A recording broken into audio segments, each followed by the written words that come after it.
Viemos até ao Infantário Banhequeiro para fazer uma entrevista à educadora Isabela. Boa tarde. Boa tarde. Na sua opinião, o que é uma boa educação?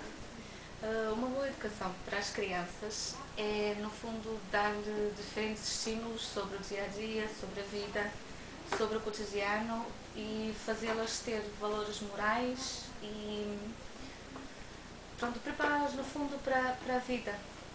Penso que é isso. Pensa que uma boa educação precoce é importante? Sim, claro, sem dúvida. É muito importante na medida que faz com que as crianças estejam já a priori preparadas para depois entrarem no primeiro ciclo, para depois entrarem na vida escolar. E acho que é muito importante. Depois elas já criam bases, já, por exemplo, ao nível de regras, de hábitos de leitura, isso tudo é já iniciado agora nesta fase. Portanto, o que facilita depois a entrada para a escola, na minha opinião. A estimulação precoce tem influência no desenvolvimento da criança? Como e que métodos utiliza para estimular as crianças? É assim, sem dúvida que uma estimulação precoce tem muita influência no desenvolvimento da criança, porque uma criança que entra logo de início para os jardim da infância já vai criando os tais hábitos, seja a nível de higiene, seja a nível de regras, seja a nível do trabalho na área da matemática, na área da expressão plástica, na área da linguagem. Isso tudo é trabalhado de uma forma já precoce, portanto elas já vão caminhando de forma lenta para um percurso depois, a posterior, para a entrada na escola, na vida escolar. Eu utilizo métodos, estimulo, por exemplo, eu utilizo muito imagens reais, utilizo números e letras no dia a dia. Por exemplo, se as crianças estão, sei lá, têm, imagina, sei lá, têm feijões no prato, não é? E eles não querem comer. Eu digo, olha, conta lá, comes 5 feijões, conta lá, então 5 feijões, como só estes 5. Por exemplo, é matemática, não é? No dia a dia, mas a brincar. E eu utilizo muito também o método da estimulação e da criança aprender através da ação. Ela aprende agindo sobre o meio e sobre as coisas.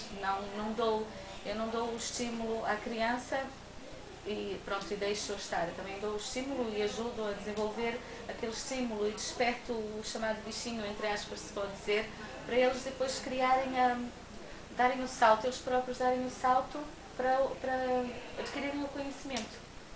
Pronto, utilizo mais no fundo a criança trabalhar através da ação.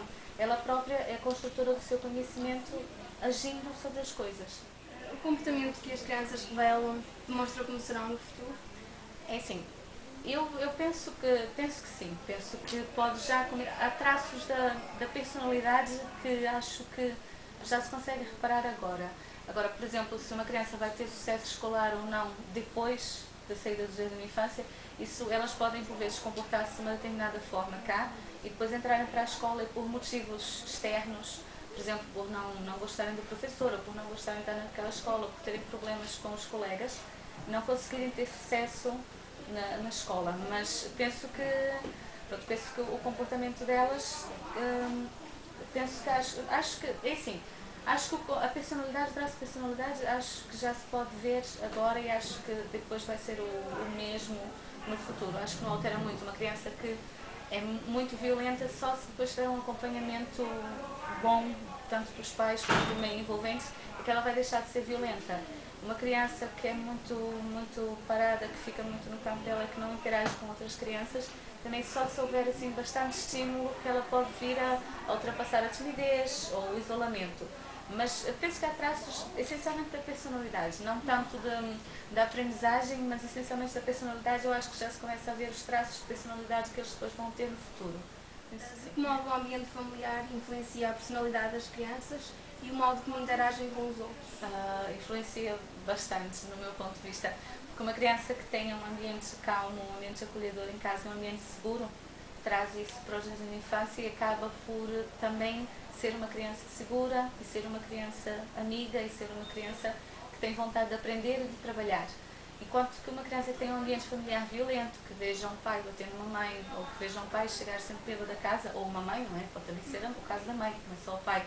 Isso é óbvio que vai criar instabilidade emocional na criança e vai fazer com que ela traga isso para aqui e, no fundo, como a criança vive naquele meio, à partida também vai começar a ter a personalidade, no fundo ela vai criar sempre, vai ser uma criança insegura, instável e possivelmente também mais violenta, porque é o ambiente onde ela vive. Portanto, é aquilo que ela sabe, ela pensa que só existe aquilo, não é? É onde ela está habituada a viver. Portanto, penso que pode influenciar. Crianças que têm uma educação monoparental, que são educadas apenas por um pai ou uma mãe, apresentam um comportamento diferente daquelas que são educadas pelos dois membros. Que tipo de comportamentos apresentam? Eu acho que não apresentam comportamentos diferentes. Acho que até mesmo crianças que vivam no núcleo familiar pai e mãe, podem sentir-se com menos falta de atenção, podem sentir-se mais tristes do que crianças que tenham só o pai ou só a mãe. Desde que o pai, por exemplo, uma criança que tenha só o pai, não é? Desde que ela tenha a atenção, o carinho e o apoio necessário, não há problemas nenhuns no traço de personalidade dessa criança. Tem um desenvolvimento totalmente normal. Mesmo no caso se for só a mãe.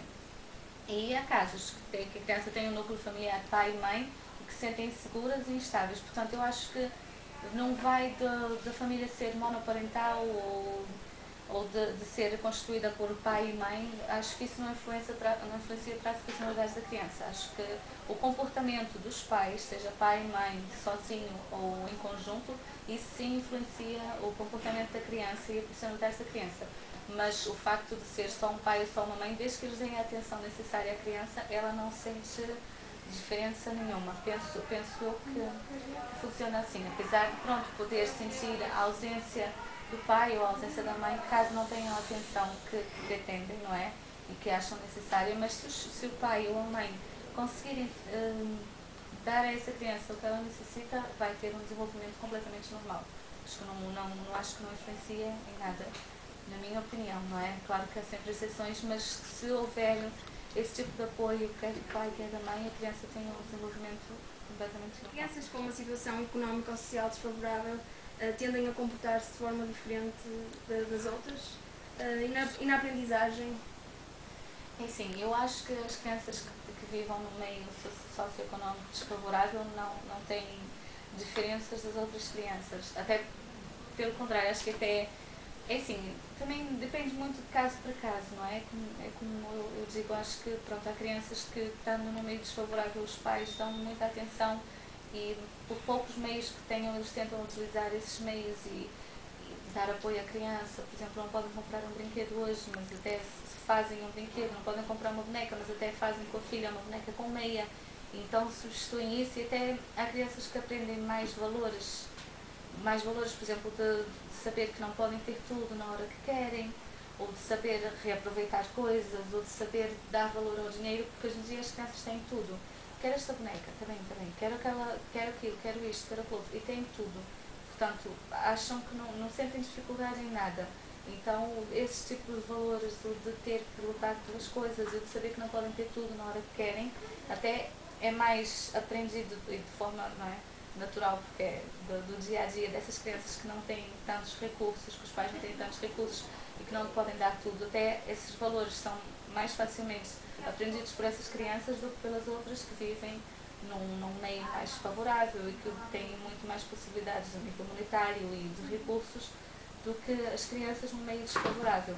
Apesar de, pronto, depende de cada criança também, não é? Depende de como ela encara isso, depende se acha que o facto de viver num meio desfavorável, se ela fica triste por isso, pode influenciar e a criança pode sentir-se mal e ter um desenvolvimento ou um comportamento mais agressivo, ficar revoltada por não conseguir ter as coisas que quer. Mas, mais uma vez, eu digo que se os pais ensinarem bem essas crianças e apoiarem bem e fazê-las perceberem, incutir esses valores, elas conseguem ter um comportamento normal e trabalham da mesma forma que as outras crianças. Penso que o facto de viverem num meio desfavorável, de não terem tantos recursos, não influencia o comportamento e a aprendizagem. Penso que não, desde que tenham o apoio dos pais. Como é que se utiliza para mostrar às crianças a distinção entre o certo e o errado? Eu converso muito com eles. Pronto, à partida, por exemplo, imagina se uma criança quer um brinquedo, o mesmo brinquedo que a outra, eu faço-os compreender, eu digo, olha, quem é que tinha este brinquedo primeiro? E eles dizem quem é que estava primeiro e depois eu só, às vezes basta dizer, olha, tu pediste ao teu colega para ele brincar contigo, tu pediste se eu posso brincar contigo, e eles dizem, não, eu não pedi, mas eu queria. E eu digo, então, basta pedir, olha, se faz favor, eu posso brincar contigo também e fazer esse jogo. E depois o colega acaba por aceitar, dizer, podes. Então aí não preciso resolver o conflito, porque só dou um apoio e eles acabam por resolver a situação sozinhos. Agora, quando há uma criança pronto, que reaja mal, ou que bata outra criança, ou que faça birra porque não quer fazer determinada coisa, eu o que faço às vezes é dizer-lhes, olha, vamos parar, vamos pensar. Vou pôr uma cadeira, pôr numa cadeira, e eles sentam-se a pensar e a sossegar um bocadinho e a refletir sobre aquilo que fizeram. Depois, passado algum tempo, pouco tempo, porque se eles ficarem muito tempo até se esquecem do porquê e do motivo que estavam sentados.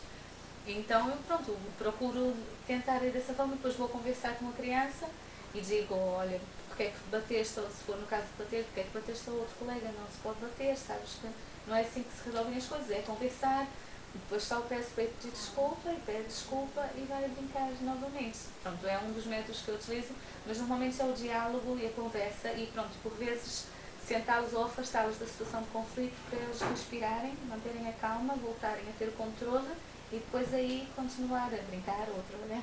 Costumam aplicar castigos às crianças quando estas não têm um comportamento adequado? Pronto, eu não, vem um bocadinho no segmento da questão anterior. Não é bem castigo, mas é um ponto de paragem e de reflexão para eles. Pronto, é claro que eles talvez encarem como uma coisa menos boa, não é? Porque param de brincar e param de fazer o que estavam a fazer para refletir, para pensar no comportamento adequado que eles devem ter. Mas, pronto, no fundo, não é? Pode-se dizer que a forma de castigo, entre aspas, é sentá-los numa cadeira para eles pensarem no que fizeram e depois voltarem a agir normalmente e dentro das regras e da rotina da sala. Gostava que elas compreendam o motivo do seu castigo. Sim, claro, é sempre muito importante que as crianças compreendam o motivo pela qual estão a ser repreendidas, porque senão o dito castigo, entre aspas, e a repreensão não funciona, não resulta. Muito obrigada pela colaboração. Nada, eu é que agradeço.